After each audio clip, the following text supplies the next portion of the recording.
अस्सलाम वालेकुम व्यूअर्स, कैसे हैं आप सब? उम्मीद है खैरियत से होंगे। आज हम बात करने वाले हैं क्लीनल कंपोजिटम फॉर एरोसोल नेबुलाइजर सॉल्यूशन के बारे में। क्लीनल कंपोजिटम जो सॉल्यूशन है ये किस मकसद के लिए यूज़ किया जाता है, इसके कौन कौन से हेल्थ बेनिफिट्स हैं, कौन कौन सी कंडीशन में ये हेल्पफुल साबित हो सकता है, अगर इस सॉल्यूशन को यूज़ किया जाए तो कौन कौन से साइड इफेक्ट देखने को मिल सकते हैं, कौन से ऐसे पेशेंट हैं जो कि इस सॉल्यूशन को यूज़ नहीं कर सकते, इसकी डोज क्या है, दिन में कितनी दफ़ा यूज़ किया जा सकता है, यूज़ करने का तरीकाकार क्या है, बड़ों और बच्चों में इसकी स्पेसिफिक डोज क्या होती है, प्रेगनेंसी एंड लैक्टेशन मदर में सेफली यूज़ किया जा सकता है या फिर नहीं, और इस सॉल्यूशन की प्राइस क्या है। ये जो सारी डिस्कशन है वो मैं इंशाल्लाह इस वीडियो में करूँगा, तो आपसे रिक्वेस्ट है कि आपने वीडियो को लास्ट तक देखना है। चलें जी, शुरू करते हैं। दोस्तों, क्लीनल कंपोजिटम सॉल्यूशन की फार्मूलेशन की बात करते हैं तो इसमें कम्बिनेशन में दो ड्रग्स मौजूद होती हैं। जैसा कि आप देख सकते हैं इसमें मौजूद होता है जी बैक्लोमेथासोन डाइप्रोपियोनेट and सल्ब्यूटामोल sulphate salt.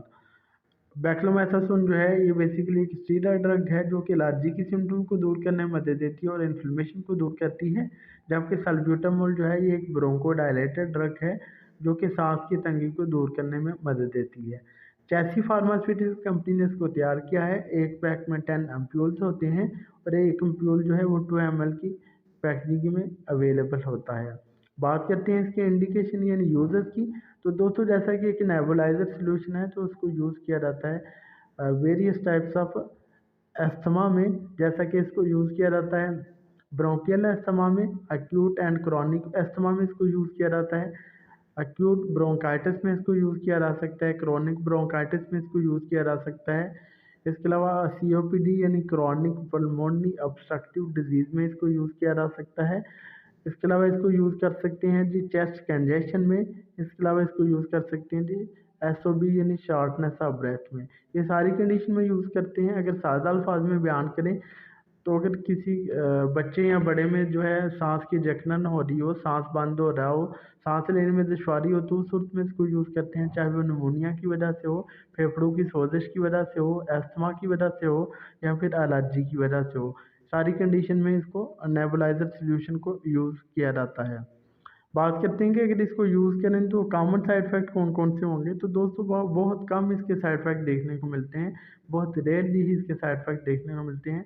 Common side effect में पेशेंट को हेडेक हो सकता है, इसके अलावा जो है पेशेंट की वॉइस चेंज हो सकती है, यानी कि आवाज़ थोड़ी-सी भारी हो सकती है। इसके अलावा जो है पेशेंट को स्नीज़िंग हो सकती है, तो ये कुछ कॉमन साइड इफ़ेक्ट देखने को मिल सकते हैं। इसके अलावा कोई हाथ-हवा साइड इफ़ेक्ट देखने को नहीं मिलते। बात करते हैं कंट्राइंडिकेशन की, यानी कौन से पेशेंट इस सॉल्यूशन को यूज़ ना करें। तो दोस्तों, जो कि हाइपर सेंसिटिविटी का इशू रखते हैं, वो एलर्जी को इस हाल से वो इस सॉल्यूशन को कभी भी यूज़ ना करें। इसके अलावा अगर कोई हाइपरटेंशन का पेशेंट हो या हार्ट डिजीज़ का पेशेंट हो, दिल की बीमारी का मर्ज़ में मुब्तला हो या ब्लड प्रेशर हाई रहता हो, तो यूज़ करने से पहले डॉक्टर से लाज़मी कंसल्ट कर लें।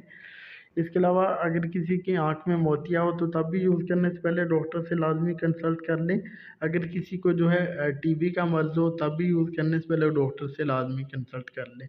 तो इन सारी कंडीशन में जो है डॉक्टर से लाज़मी कंसल्ट कर लें पहले। बात करते हैं इसकी डोज़ की, तो जो इसकी डोज़ है पेशेंट की age, weight and medically condition wise ही रिकमेंड की जाती है। दोस्तों, जो 3 साल से बड़े बच्चे हैं उनमें हाफ एम्प्यूल जो है वो एक टाइम पे यूज़ किया जा सकता है। जो अडल्ट हैं उनमें 1 एम्प्यूल जो है वो एक टाइम पे यूज़ किया जा सकता है। यूज़ करने का तरीकाकार क्या ये है कि अगर आप बच्चों में इसको यूज़ करते हैं, छोटे बच्चों में, तो इस सॉल्यूशन का आपने हाफ सॉल्यूशन लेना है, यानी 2 ml की पैकिंग में ये अवेलेबल होता है। 1 ml सॉल्यूशन जो है वो नेबुलाइज़र मशीन में डाल लें, साथ में जो है वो 2 ml नामसलाइन डाल लें और बच्चे को 10 मिनट तक नेबुलाइज़ करें। और बड़ों की बात करें तो बड़ों में इसको एक फुल एम्प्यूल डाल के साथ में 2 ml नामसलाइन डाल लें और 10 से 15 मिनट तक जो है बड़ों में इसको नेबुलाइज़ करें। दिन में 3 से 4 दफ़ा भी नेबुलाइज़ किया जा सकता है। यूजुअली इसको दिन में 2 दफ़ा नेबुलाइज़ करने का बोला जाता है। तो इस तरह से जो है आप इसको यूज़ कर सकते हैं। प्रेगनेंसी एंड लैक्टेशन मदर की बात करें तो प्रेगनेंसी एंड लैक्टेशन मदर में यूज़ तो किया जा सकता है, लेकिन डॉक्टर की ओपिनियन एंड डॉक्टर की रिकमेंडेशन पे, सेल्फ मेडिकेशन के तौर पे जो है प्रेगनेंसी एंड लैक्टेशन मदर में इसको कभी भी यूज़ ना करें। बात कर लेते हैं अभी इसकी प्राइस की। एक पैक में दोस्तों 10 एम्प्यूल्स होते हैं और एक पैक की जो प्राइस है वो है जी 1200 रुपये। 1200 रुपये में ही पाकिस्तान में आपको जो है वो एक बॉक्स मिलता है। 120 रुपये का एक एम्प्यूल आपको पड़ता है। तो बहुत ही अच्छा सल्यूशन है नेबुलाइज के लिए, बड़ों और बच्चों दोनों में यूज़ किया जा सकता है। तो ये था जी एक छोटा सा tutorial cleaner compositum for aerosol nebulizer solution के बारे में। उम्मीद है आपको हमारी वीडियो पसंद आई होगी। अगर हमारी वीडियो पसंद आई तो प्लीज़ इस लाइक और शेयर कीजिएगा।